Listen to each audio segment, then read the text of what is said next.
हाय, hello, नमस्ते, नमस्कार, राम राम. सगळ्यांचं माझ्या या व्लॉगमध्ये स्वागत आहे.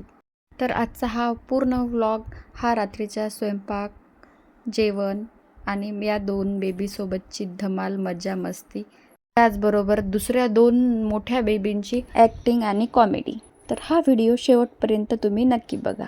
तर आजच्या व्लॉगची सुरुवात या 2 गोंडुल्या बेबीसोबत दुपारची वेळ आणि सगळे जण ज्याच्या त्याच्या कामाला गेलेले असताना आम्ही तिघी मायालेकी घरामध्ये काय करणार, तर थोडा वेळ मस्त बेबींसोबत खेळावं. त्यांना झोपी घातल्याच्या नंतर लवकरच आज स्वयंपाकाला लागता येते असं ठरवलं. पण त्यामध्ये मी कियाला दिला होता ॲपल खायला. ती टी व्ही बघत बघत ॲपल खात होती, पण ही छोटंसं गोंडूलं बाळ तिच्या ॲपलच्या मागं लागलं. आणखीन तोंडात एक दात पण नाही, पण तिला ॲपल खायचा होता. मग काय बसली माझ्याकडं बघत, मी तिला ॲपल देत नव्हते.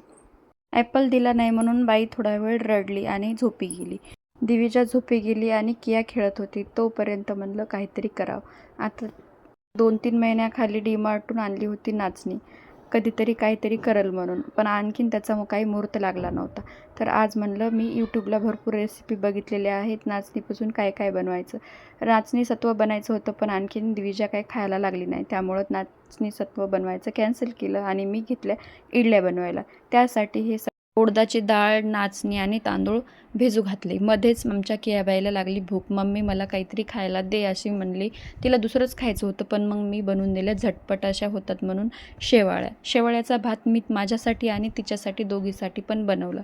तिला दिलं खायला आणि आता थोड्या वेळानं मी पण हे सगळं सामान ठेवून सोबतच दोघी जेवण करून घ्यावं म्हणलं. बाहेर खूप आभाळ आलं होतं, कारण का सध्या बिनमोसम बरसात चालू झालेली आहे आणि संध्याकाळच्या स्वयंपाकाला पण लवकरच लागावं म्हणलं. फ्रेश असे गाजर आणलेले होते. मग जोपर्यंत गाजर भेटायले तोपर्यंत गाजराच्या हलव्यावर ताव मारायचा, कारण का यावर्षी भरपूर गाजराचा हलवा खाऊन खाऊन आणखीनसुद्धा कंटाळा काय आला नाही. मग काय आज पण गाजराच्या हलव्याचाच बेत होता. गाजराच्या हलव्याची रेसिपी ही किया कोमल माहोरे या चॅनलवर टाकलेली आहे. ती तुम्ही नक्की बघा आणि आवडले असल्यास चॅनलला लाईक, शेअर आणि सबस्क्राईब करा. माझ्या दोन्हीही छोट्या छोट्या बेबी असल्यामुळं स्वयंपाकाला लवकर लागले तर संध्याकाळपर्यंत माझा स्वयंपाक होईल, म्हणून मी थोडं थोडं काम आतापासून करायला घेतलं, म्हणजे संध्याकाळपर्यंत निवांत असा स्वयंपाक होऊन तयार होईल कियाचे पप्पा येईपर्यंत. आधी इडलीचं वगैरे भिजू घातलं, नंतर गाजराचा हलवा बनवायला घेतला. आणि आज काय मी खिसणीनं खीस वगैरे करणार नाही, शॉर्टकट मार्ग, थोडेसे छोटे छोटे तुकडे करून मिक्सरलाच थोडंसं मोठं असं, जास्त बारीक केलं तरी ते काय गाजराचा हलवा एवढा काही छान लागत नाही. त्यामुळं बारीक पीस करायचे आणि मिक्सरला थोडंसं जाडसर असं फिरून घ्यायचं, जेणेकरून ते आपल्याला खीस केल्यासारखं असं वाटते आणि हलवा पण छान बनून तयार होते.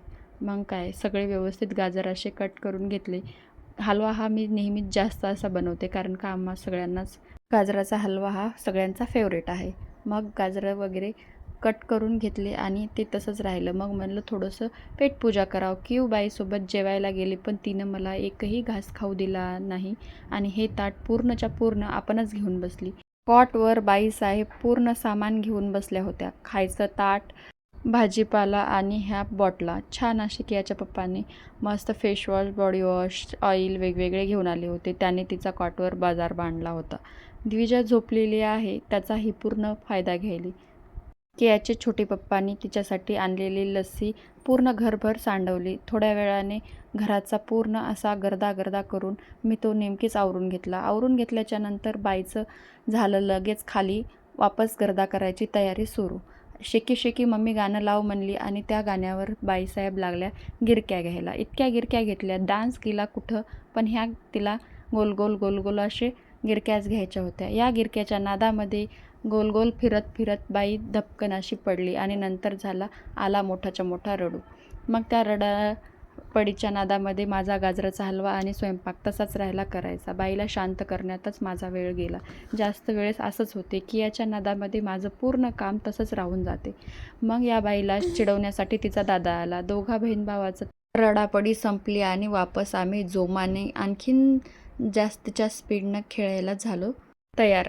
मग काय दुसरं गाणं लावलं, सुंदरी. मग या पण गाण्यावर आम्हाला डान्स वगैरे काही करायचं नव्हतं, निखळ गोल फिरायचंच होतं. आणि मम्मी व्हिडिओ करायली म्हणलं की बाईला आणखीनच जोम आला. पॅन्टला धरू इकडं तिकडं पोज देऊ देऊ, व्यायाम करू करू, मान गोल गोल फिरू फिरू बाईनं वापस इतकं गोल गोल एवढी फिरली की मलाच गरगरायला लागलं. मग काय, एवढं पडून पण बाईला काही समाधान झालं नाही.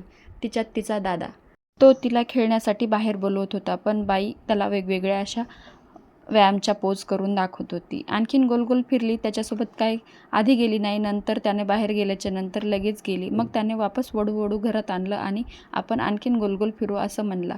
मी व्हिडिओ करत होतो म्हणून ते काय पळत नव्हता. नंतर त्याचं पण सुरू झालं. या दोघांनी आवरलेला गर्दा नेमकीच व्यवस्थित ठेवला. परत वापस तयारीला लागले. घरभर गर्दा कसा होता याच्याकडे त्याचं लक्ष. मग मी किचनमध्ये आले. मी माझं सामान किचन ओट्यावर सगळं अशी तयारी करून ठेवली होती, पण गाजराचा हलवा काय अजूनही माझा बनवणं झाला नव्हता. मग मी घेतला गाजराचा हलवा बनवून आणि खूप सारे भांडे पण पडले होते बेसिंगमध्ये, ते घासावं म्हणलं. एकीकडं गाजराचा हलवा बनवून घेतला आणि दुसरीकडे मी लगेच भांडी वगैरे व्यवस्थित घासून घ्यावं. किचनवर जास्त सामान राहिलं की मग परत काम करायला काय सुधरत नाही. आणि आधीच आमचा किचन ओटा हा खूप छोटा असल्यामुळं थोडंसं पण सामान ठेवलं की ते पूर्ण असं घरभर आणि ओटाभर असं दिसते. म्हणून मग मी लागले आधी भांडे घासून घ्यायचे आणि बाकीचा राहिलेला स्वयंपाक नंतर करायचा. बेसिंग वगैरे सर्व काही घासून घेतलं, भांडे वगैरे लावून घेतले आणि किचन ओटा पूर्ण क्लीन केला, कारण का बाकीचा स्वयंपाक पूर्ण असा बाकी राहिलेलाच होता. घरी जरी असलो आणि कितीही काम पटापट आवरून बसायचं म्हणलं ते काय होणार नाही. कितीही प्रयत्न केला की घर नीटनेटकं आवरून राहील, पण ते कधीच असं होणार नाही.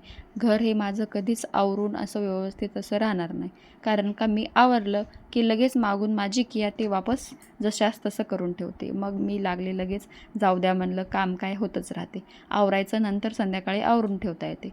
मग मी पीठ वगैरे चुरलं आणि कोशिंबीर करायची होती. त्यासाठी त्या प्रकारच्या भाजीपाल्या ह्या कालच्याच बाजारातून खूप साऱ्या आणल्या होत्या आणि बाजार झालं कीच कोशिंबीर करायची मजा, कारण का सगळं काही सामान घरी आणलेलं राहते. मग सगळं काही व्यवस्थित पाण्याने धुवून वगैरे घेतलं आणि बारीक बारीक कट करून कोशिंबिरीची तयारी करून घेतली. त्याला तडका पण मारून घेतला, कारण खायच्या टायमाला दही ॲड करायचं आणि बस झालं, बाकीचं काम सोपं.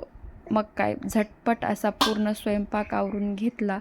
जेवायला वगैरे सगळं काही बनवून तयार होतं. नंतर कियाचे पप्पा वगैरे आलं की फक्त ताट वाढायचं आणि जेवण करायचं एवढंच बाकी. आणि नंतर हे भिजू घातलेलं सामान जे इडलीचं होतं ते पण बारीक करून घ्यायचं होतं. स्वयंपाक बनवत असताना मध्येच माऊनी ही छान अशी परभणीहून पाणीपुरी आणली होती, तिच्यावर मारला ताव आणि नंतर कियाचे पप्पा आल्याच्या नंतर पेटपूजा पूर्ण फुल असं जेवण वगैरे केलं. आणि नंतर हे कार्टून लेकरं असा धिंगाणा करायला लागले. काकाला दारू पिद्दाड्याची ॲक्टिंग करून देण्याच्या नादामध्ये गणूनं हिच्या नाकामध्येच पाणी टाकलं. मग काय, यांचा झाला दोघांचा चांगलाच वादावाद. जे हे लेकरं अशक्य असे धिंगाणाखोर आहेत, तसे प्रत्येकाच्याच घरचे लेकरं धिंगाणाखोरच असतात.